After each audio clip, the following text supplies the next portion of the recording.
Hello everyone. So in this session, in this video, let us go through some of the updates from the Atlassian ecosystem, and we make daily videos, mostly daily videos, but these sessions are all about learning what is happening in the Atlassian ecosystem. Now, this week I do have some interesting updates for you. The first update is about this new feature in Jira for onboarding your users.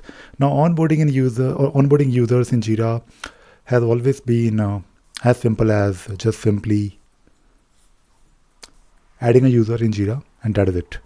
And when you invite someone on Jira Cloud, they get an email, which is great, right? And when they get an email, they can sign up and they can access the Jira or Confluence or Bitbucket, whatever you're talking about tool.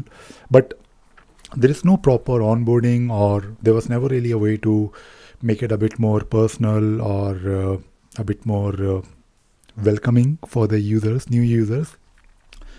So what this new feature will do, this will let you create some onboarding, custom onboarding, not really a process, but a way for you to display some information, some links to new users. And you can do that based on, I believe, different categories of users. So I tried this, by the way, and I think it is good. It is not really yet there, like in terms of what you would expect when it comes to onboarding, but it is not really a process. This has to be, I want to say that it is not really a process where you can do something with that user when they log in to Jira. It is more about just showing some information in the beginning. So what you can do is you can actually create different onboarding welcome screens. I think that should be the right word for users based on I think around 14 different profiles or roles. So there are roles like software development, marketing, design, product management, and I think this is good because when you create a new user in Jira, the moment they log in to Jira for the very first time, you can display a list of projects that they should be working on, maybe a link to like start here guide.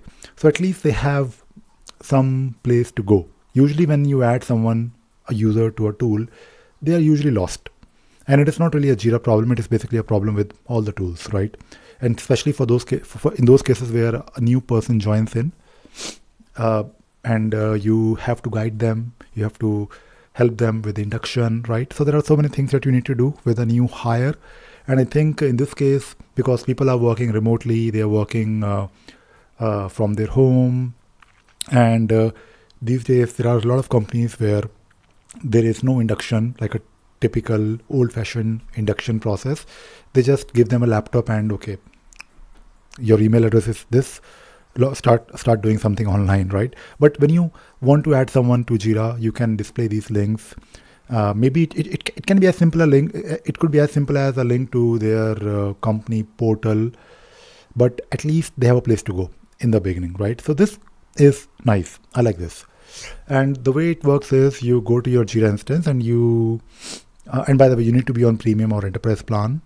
So you need to go to your Jira instance, and when you go to your Jira instance, you will find this option called custom onboarding, and you can then select here some profiles or roles, and then based on a profile or a role, you can then create some kind of a welcome screen. It is good. I like that. So it definitely will add value. It is actually very simple, nothing complicated about it.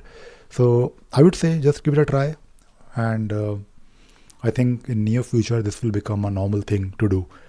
So we as Jira admins, consultants, we actually asked a lot about these things, like how to welcome new users. So I think this would be interesting and useful. Okay, so let us move on to the next thing. The next update I have for you is about Bitbucket. Now, there is a new Bitbucket feature called packages. It is, I believe, a bit similar to, I think, some kind of a image registry within your Bitbucket. I believe it will potentially replace, I mean, not really right now, but potentially in near future, it can potentially replace maybe Docker Hub, right? I'm not, I don't really call myself a DevOps guy, but based on my limited knowledge of these things, I think Bitbucket packages would be a place where you can have your images. And I believe having everything within just one tool called Bitbucket, obviously, it will definitely help, because if you're trying to build some kind of a DevOps pipeline, you're just doing everything within just one tool. I know Bitbucket is a bit behind as compared to other tools in the industry, but it is getting a lot of love from Atlassian. So do take a look. It is in beta. I would say you should go and try it out. And by the way, when you are reading this post, which I will of course share in the description, where you will find all the links. By the way, don't worry about the links if you're listening to this. You can of course learn about packages a bit more in detail, and it comes with of course some storage and some monthly traffic. So this is useful, but you might have questions about whether this limit is based on number of users or number of packages.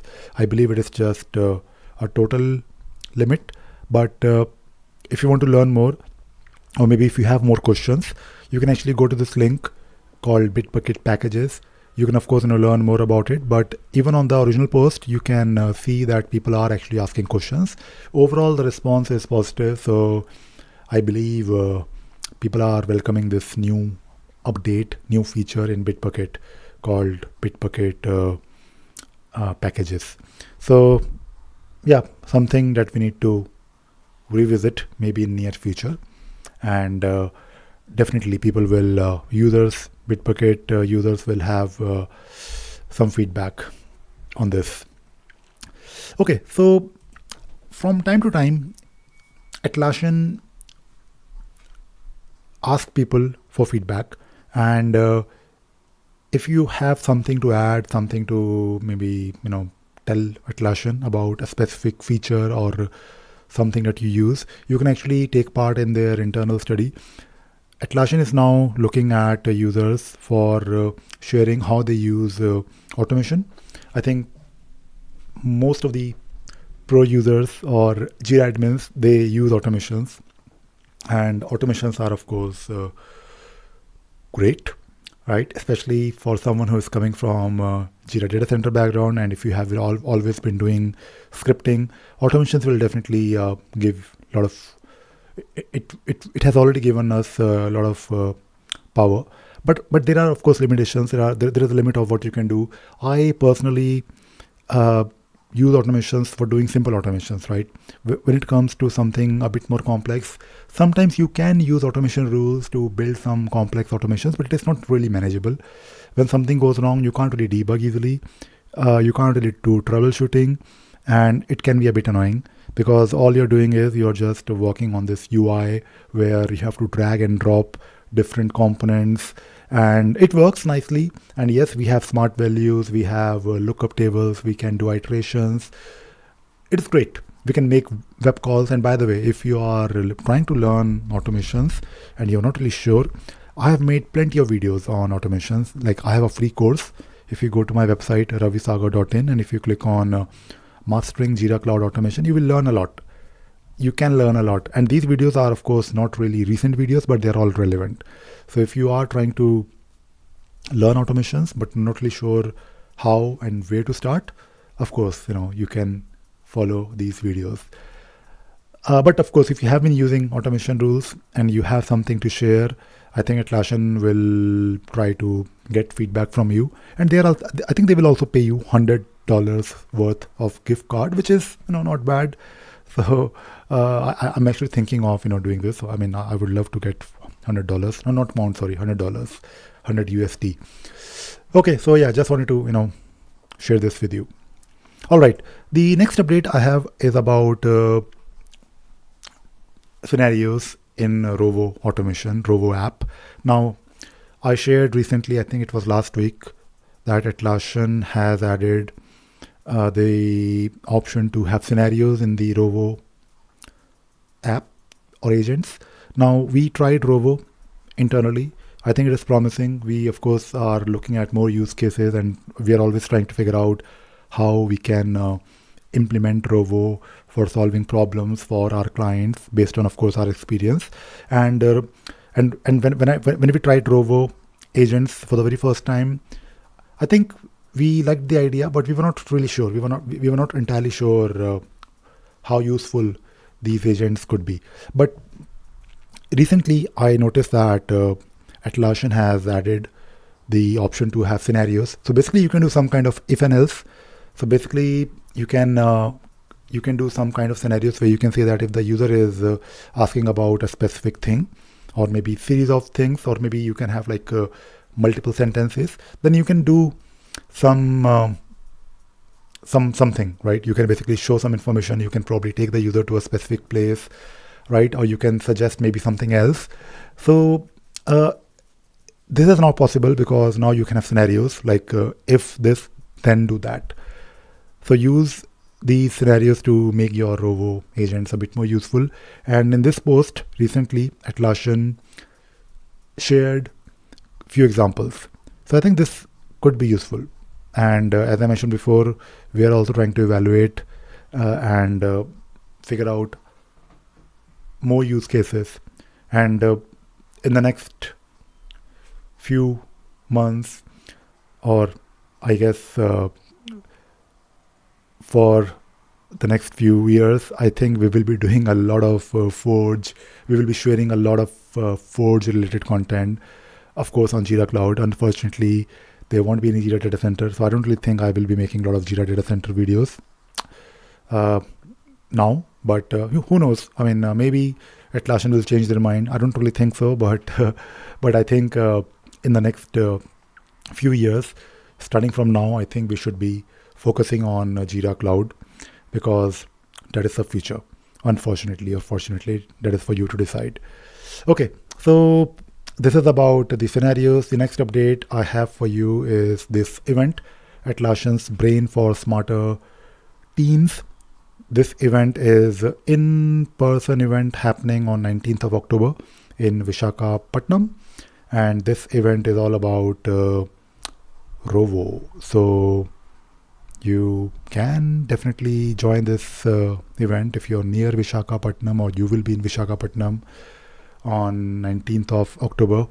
And the topic is, of course, Rovo. There might be one more topic for another speaker, but at least you can learn few things about Rovo. Maybe you will get some ideas, and of course you will also meet others.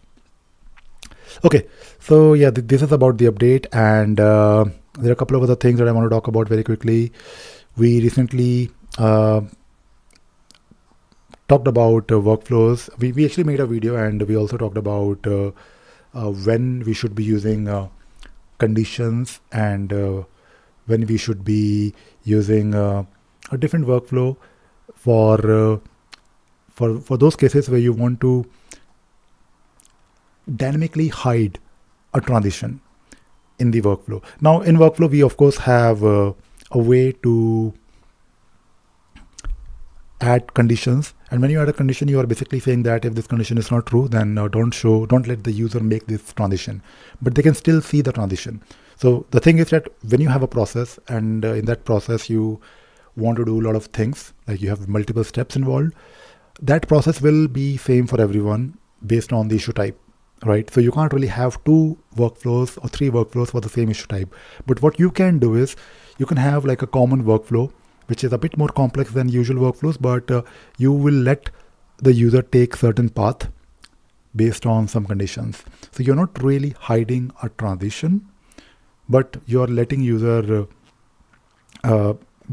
take a route based on some field values, right? Maybe it is based on their role. So we can't have dynamic workflows yet in Jira based on conditions, but we can definitely hide a transition based on a condition. But of course, this may not be ideal always, and that is why I think it is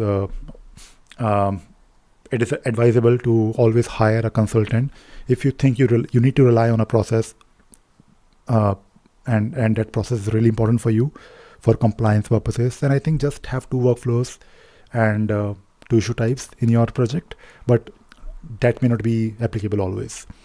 So yeah, I thought I'll probably elaborate a bit more. You can of course read this post. I'll obviously share a link in the description. And the last thing that I want to talk about is the video of the week. Now, as a Jira consultant, as a Jira admin, we of course work with users, and when we work with users, we of course try to be nice because we are nice people. But at the same time, when you're too nice, when you are not in a position, or I should say, when you feel a bit hard to say no to your clients, then it can be a problem. So what I'm trying to say is that if you're a Jira admin, you will be working with users, you will be working with the business users a lot, but you will have to be a bit more, in a way, you need to basically show the users or tell them that you own the tool, and it is your responsibility to keep Jira healthy. And if you keep on saying yes to all those weird requirements or small things, then it can be a problem. So don't be too nice. Don't really try to do things without thinking. It might be a 1-minute job for you, but you might be damaging a lot. So when you're really good in what you do, not only it can be a risk to your Jira instance, but it may not be also good for the process. It may not be very good for the team itself. So try to follow the process. You need to, of course, stay good, be nice, don't be rude, but ask people nicely to raise a ticket and wait. Don't just rush into doing things when it comes to Jira. You might be thinking that yes, you're helping, but no, you're not helping. You just think you're helping. You're actually doing a damage to your Jira instance. So don't be a nice Jira admin. Be a nice Jira admin, but don't really do things without thinking. So this video will help you. So watch this video. I'll share the link in the description. And yeah, that is it. That is it for this session, for this video. In case you're new, we make weekly videos related to Atlassian updates, and we talk about, of course, the recent updates from the Atlassian ecosystem. And if you want to subscribe to this as a newsletter, if you don't want to watch or listen to this, you can also read. So we have a newsletter, and we will send these updates to you by email. All right, that is it. That is all I wanted to talk about in this video, in this session, in this podcast. I hope you enjoyed watching and listening to this session, and you also learned something new today. Thank you very much. Bye-bye.